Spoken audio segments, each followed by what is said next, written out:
66 new listings, 99 price decreases, but only 86 sales. The real estate market is seeing the highest amount of inventory it's really seen in the last 10 years. So what does that mean for the real estate opportunities in the marketplace? Is it a warning sign or is it an opportunity to get in the market?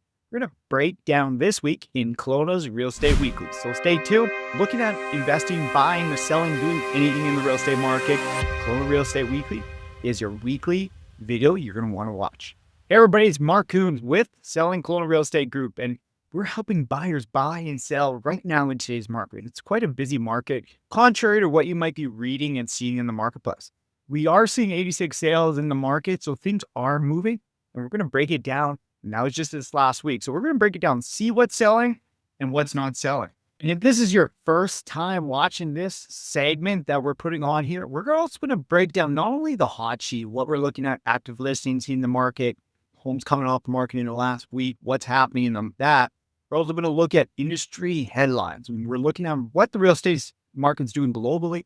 And today we got reports from RBC, local reports as well, with City Council approving 6-story buildings. So there is a lot to get into, so let's just break down and jump right in. All right, so we're getting right into it. As I mentioned in the hook in the opening here, we had 266 new listings, 109 decreases. We also had 86 sales and 144 count plus 28 expired listings. So what we're looking at, these canceled and those expired are most likely going to come back as new listings at some point in time. But what's interesting is we're continuing to see, sellers are trying to find that balance in the market where they're maximizing their price. So we are seeing price decreases, but contrary to some belief, we are seeing some increases as well. So, which is hard to believe. And I'm just going to zoom out here, but we're looking at some properties there that are going up. One went up 4% on Fintry, on Madrid Way, and one on Crystal T in Kelowna South there. So that is a contrary to what we're seeing in the marketplace, but just something interesting that maybe I thought you'd like. As we're looking and going back to it, we're going to look and see what has been selling, because that's really, at the end of the day, what really matters. What kind of products are selling and what price range. So we looked at the highs and the lows last week, and we'll do the same this week. And so we have $4.1 million sale in Lake Country on Whiskey Cove Road. And we're just going to break this down and let's just sort it out, because there is a wide range. We're seeing lots of sales in that 500s, mid 700s, 800s kind of range. And so activity is moving. And the lowest price we saw was $189 on Jim Bailey. So that is looking at the real estate market and what you'd see. We are seeing multiple sales. Last week, we had a sale on $2.5 million. This week, we have multiple sales over the $2 million mark. So the higher end product is selling. So that's showing confidence in the marketplace right now for maybe the more wealthy, the more people more financially available. And, maybe that's a sign in the marketplace that prices have come down. And maybe they're feeling comfortable in the marketplace with all the uncertainty in the world. They're knowing that Kelowna is really, we'll get into it, but is Kelowna immune to some of these trade things? I mean, we saw a lot of sales here, but 16 sales over $1 million in the last week. This is only the last week, keep in mind. So we're not talking at the month. That's some monthly stats there. So we are seeing lots of activity there on it. And when you're looking at the highest sale, I mean, this is 3 days on the market.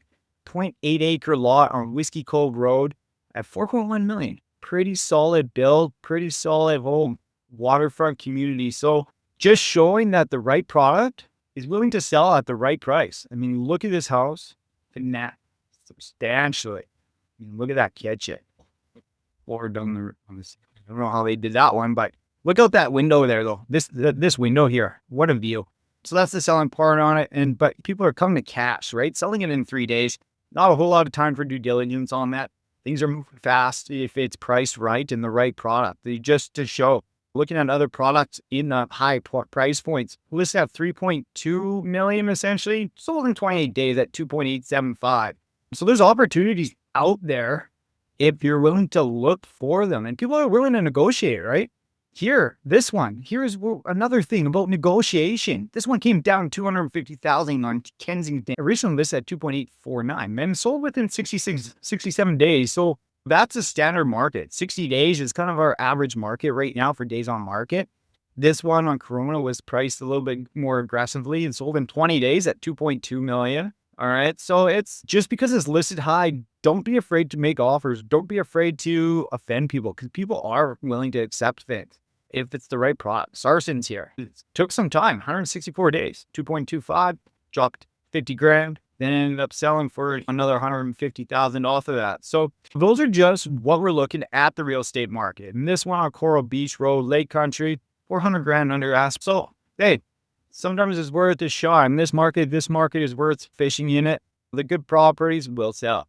If you're watching the market, these numbers are really more important than really watching the headlines. So don't be fooled by a lot of the headlines you're going to see, because a lot of it is based on major centers like Vancouver, or right now where we're seeing a lot of ads and a lot of negative headlines coming out of the place is Toronto. And I have another video that I am in the works in creating, and it's comparing Kelowna to Toronto's housing market, and why Kelowna may or may not be different, or where it may or may not be the same. So we're going to look at that, but just be careful what you're putting into your mind and looking at the true numbers. And that's why I want to do this Real Estate Weekly. So I can show you what the real estate market is doing. If you are looking to buy something specific, I'm happy to do and sit down on a call and walk you through all of this in specific, just to make you see if it's going to make sense for you to buy, sell, or invest in this marketplace. It's not for everybody, but the ones that look for opportunities and want to make an opportunity work, there's lots of negotiation power. If you are getting any value at all in these videos, please like, subscribe to the channel, just so I know if I'm doing something that's valuable for you and educating you on the real estate market. Or if you'd like to see something different, let me know in the comments there. I am Willie, and I'm here to serve you. So without further ado, we're just going to break it down into the next segment. So now we're going to get into the headline components of this segment, where we're looking at 3 different headlines, through national to local to all over the world. And we're going to look at what it means to the real estate market here. And the first one we have up here is a report from RBC from June 26th. The report we have up here is housing affordability from RBC, saying owning a home in Canada been the most affordable it's been in 3 years. I don't know about you, but that sounds a lot like Scotiabank's commercials. You're richer than you think commercials. So I'm not sure if you would agree that housing in Canada and owning a home in Canada isn't the most affordable it's been in 3 years. It's probably right because of the interest rates coming down. And that's what they touch on, is interest rates are coming down, home prices are coming down. So they're saying it's more affordable. That being said, I would argue the fact that we're not in affordable levels of housing in the current marketplace. We need to have more supply in the market. And CMHC agrees. They think to get to pre-pandemic levels, we need double the amount of housing. I don't think we're getting down there to pre-pandemic levels. And essentially, this report is just breaking it down and going into it. If you want to catch a link, let me know in the comments anything, what you think about this. And if you want to get the link for this, I can send it to you your way. I mean, if you have other articles that you want me to go over, I would love to go over it and let me know, go from there. But looking, so single affordability stalls in Victoria. I mean, they said it's been cheaper than it's ever been, but they're also now saying that affordable in British Columbia, especially, that the affordability really stalls. So it means things are getting more expensive, essentially. In Vancouver area, more headway, but ownership's costs still steep. So it means got a little bit cheaper, but we're still got a long way to go. So it's still pretty darn bad if you look at it from this standpoint. And it really comes down to supply and demand. It's a good thing that interest rates are coming down, definitely. I mean, I do agree, the higher this is, the less affordable it is too. So, we're getting it, but it looks like they're projecting it to only go down a little bit more in 2025. And quarter 24, 2026, it's about a 52.8%. So they're predicting, this is RBC anyways, to get the most affordable back in quarter 3 here of 2025. So right now we're actually we're in quarter 3 right now of 2025. And then it's expecting it to increase slightly quarter 24 of 2025, and then stay relatively flat heading into 2026. So if you look at that, I mean, that's HSD reporting. That's more affordable it's ever been, but now it's going to get more expensive. Just food for thought. One reason we might be starting to see some more affordable homes is the BC government is really changing how their developers have to pay their fees. I've been saying this for quite some time, and a lot of developers in the urban development community has been speaking out a lot about this. And this is new information from the Western Investor from July 2nd, where they're offering and expanding the ability to use surety bonds to pay developer fees and freeing up capital for construction, which is highly needed. I mean, at the end of the day, we're in British Columbia, especially, it's a very tax intensive climate. And not only in Canada, but in British Columbia, it's even worse when you look at all the taxes you end up paying. And that's factored into the housing affordability. And Minister Ravi Kahlon is finally announcing it. And he's got some policy changes. And will this, really change it? Essentially, it's giving the developers 4 years instead of 2 years to not have to pay their fees in full. So that's definitely doubling the laneway and gets them a little bit more time to be able to get their product sold and people and cash flow changing hands from the purchasing of it to be before they have to pay. So definitely, I think that is going to be a great advantageous things for it. It's not decreasing the fees though. It's just creating a better accessibility. So it's essentially the thought is it's going to lower the carrying costs, as they mentioned here. So lowering the carrying costs will also help unlock more housing developers that need additional capital. So I think it's a positive move in the right way, but at the end of the day, is this going to create more affordable housing? I think it's just kicking the can a little bit further down and just creating a little bit of breathing room for the developers. So I don't think it's going to have a huge impact necessarily on the actual affordability. Let me know your thoughts.